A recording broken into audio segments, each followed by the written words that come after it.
बिहानीको झुल्के घामसँगै आज भने खुर्सानी डाँडा आइसकेको छु। आशा छ भिडियोलाई अन्तिमसम्म हेरिदिनुहुन्छ होला।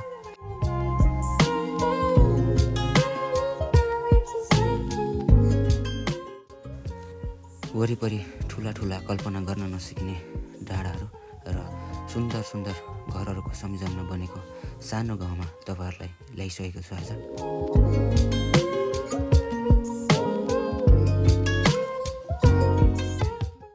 साँच्चै नै सुन्दर र सफा यस डाँडाको गाउँमा 4 देखि 5 वटा घरहरू मात्र अवस्थित रहेका छन्।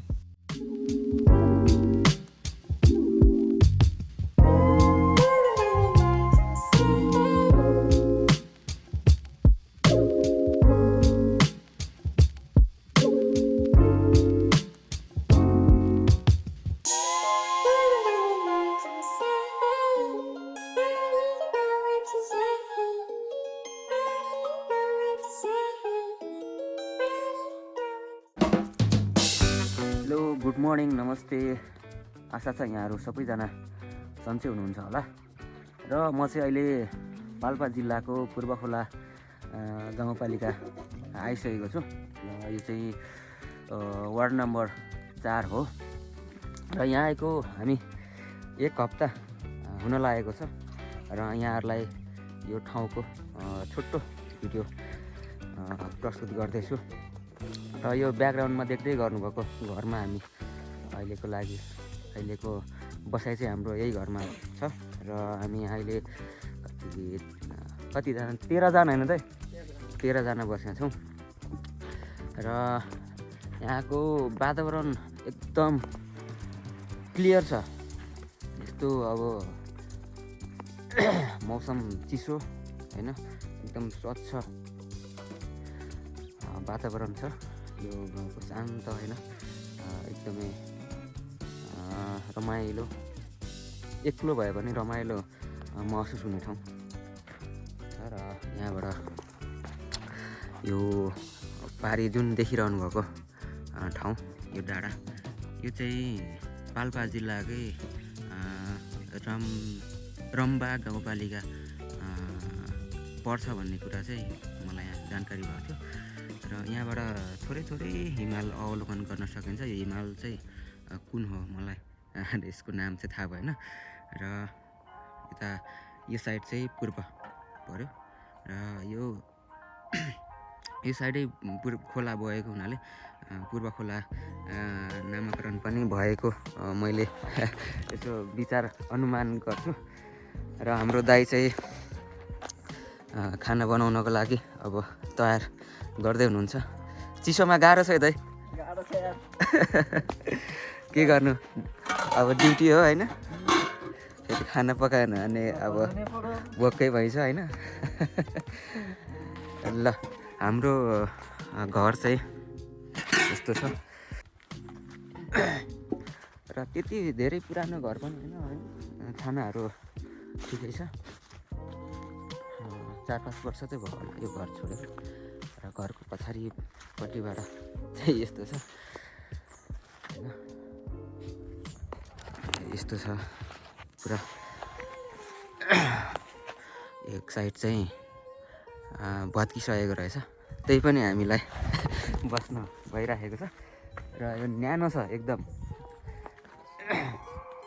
पहाडको घर, आरसिसी घरहरूभन्दा, सिमेन्ट ढलान गरेको घरहरूभन्दा एकदमै न्यानो हुन्छ यस्तो घर।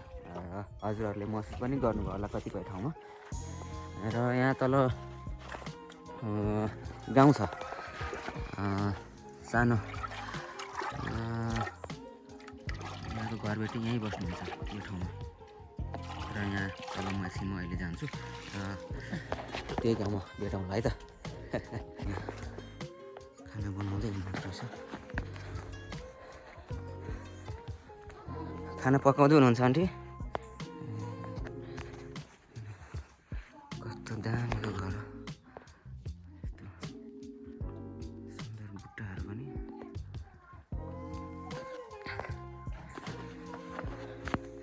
बाख्रा पालन फस्टाइराखेको रहेछ यहाँ, एकदमै खोरहरू आधुनिक प्रक्रियाबाट बनाएको छ र मौरीहरू पनि यहाँ पालन गर्न सकिने रहेछ। मौरी डुलहरू देखिरहेछ र मकैको थाक र घरको डेकोरेसन यस्तो सुन्दर छ र घर गाउँमा प्रयोग हुने टोकोहरू हाम्रो पूर्वमा भन्दा अलिक फरक खालको देख्न सकिन्छ यो ठाउँमा चाहिँ।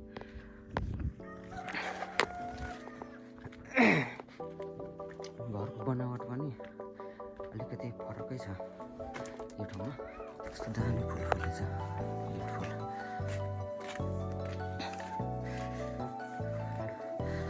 बाख्राको लागि छुट्टै चिटिक्क परेको, कुखुराको लागि चिटिक्क परेको। आन्टी के गर्दै हुनुहुन्छ? ए खाना पकाउनु लाग्नु हो?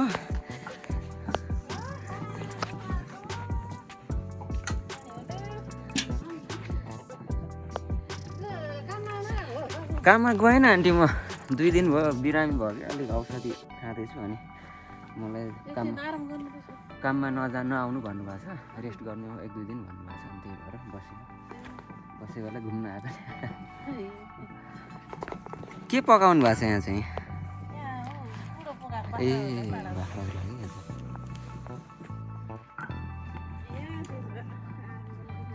हजुर। एकजना चाहिँ जानुभयो क्या अरे? एकजना चाहिँ जानुभएको छ।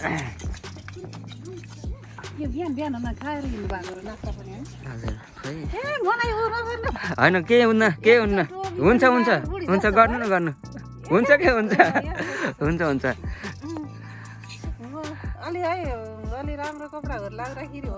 होइन के हुन्छ के केही हुन्न। मैले राख्ने हो यो सम्झनाको लागि मात्रै राख्ने हो के, आफैले हेर्नुको लागि।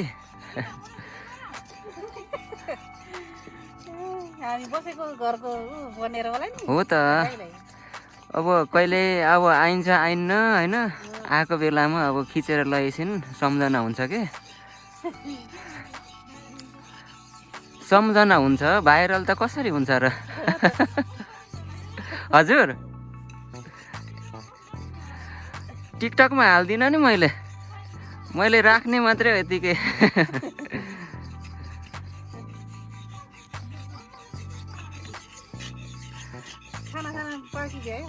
पकाउनु हुँदैछ हाम्रो दाइले, भान्से दाइले पकाउँदै हुनुहुन्छ। के भन्नुहुन्छ आन्टी यसलाई? यो जुन हतियार छ नि, हँसिया भन्नुहुन्छ? ए हजुर हजुर हजुर।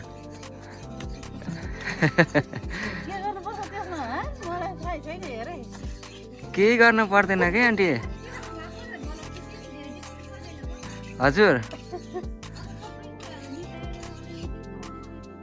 हो त अब बिस्तारी।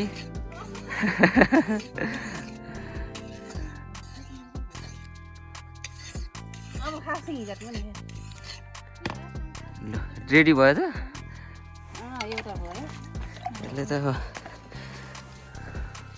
म कस्तो धारिलो राख्दो रहेछ त हातै। हाम्रोतिर हुन्छ तर यस्तो यो चाहिँ हुन्न के, यस्तो बङ्गेको हुन्न, अलिकति मात्रै बङ्गेको हुन्छ, यति धेरै बङ्गेको हुन्न। र खुर्पा भन्छ हाम्रोतिर चाहिँ यसलाई, खुर्पा भन्छ।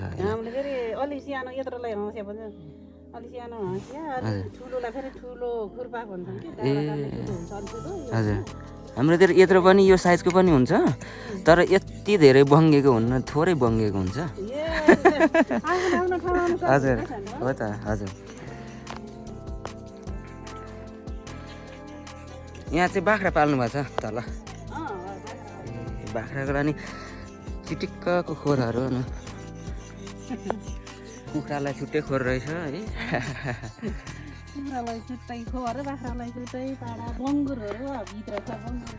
बङ्गुर कतापट्टि हाल्नु भएको छ? ए मेवा पनि हुने रहेछ यहाँ। घर त चिटिक्कको छ आन्टी घर त दामी बनाउनु भएको रहेछ त राम्रो छ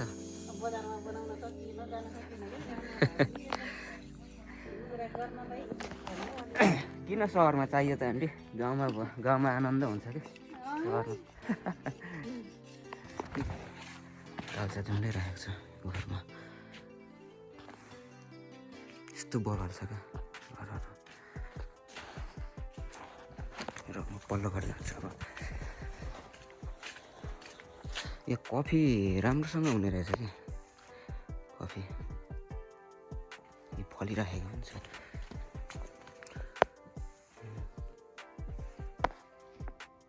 मजाले फल्ने रहेछ क्या कफी यो ठाउँमा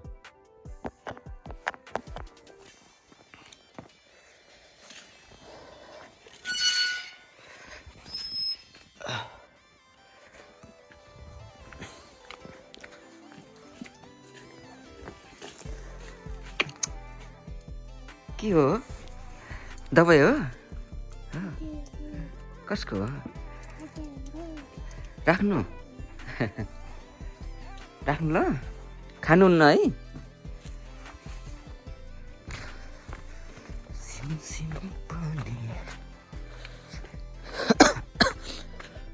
कफीको एकदमै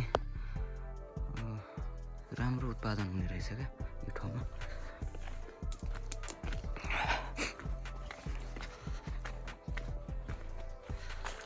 सवारी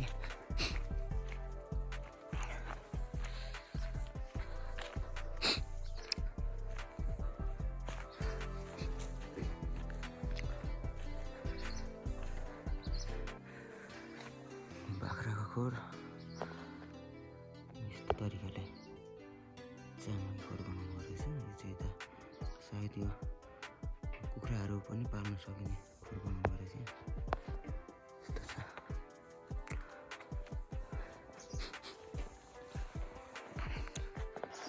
बन्दाकोपी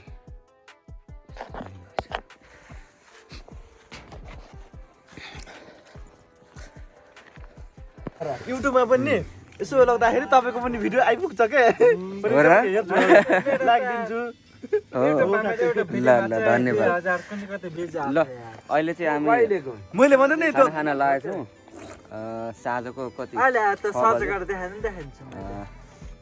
सबैजना कामबाट आउनुभयो होइन सन्चै हजुर मिठो छ मिठो छ र सबैजना हाम्रो खाना चाहिँ यस्तो दामी छ कि टक्क हाम्रो बसाइ छ चौरीमा ठिक छ है बसाइ छ यस्तै छ अब हाम्रो मैले यहाँलाई दिएको थिएँ नि सुरुमा दगाईले भने खाँदै थिएँ नि एक्चुअली सिद्धान हो त्योमा कति भ्युज आएको थिएँ मैले भाइरल भएको छ के रे हो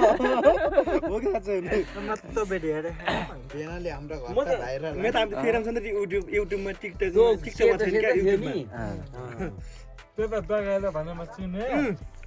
उहाँले मेरो गानामा भनेर यहाँलाई दुई बात मैले यहाँले चिसो आइसकेपछि चाहिँ भन्नुहुन्छ हो त आएको क्या त पुरै आएको स्कुल जाँदा कति खाना हालिदेऊ त भाइ थोरै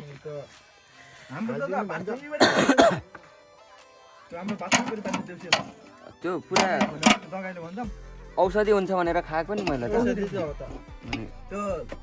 जिब्रामा घाँटीमा घाउ निस्किन्छ नि कति अरूलाई भात पसिनु लाग्छ जरा निकालेर खानु होइन झोल बनाएर ए त्यस्तो हो त्यति अति चाहिँ नहाल्न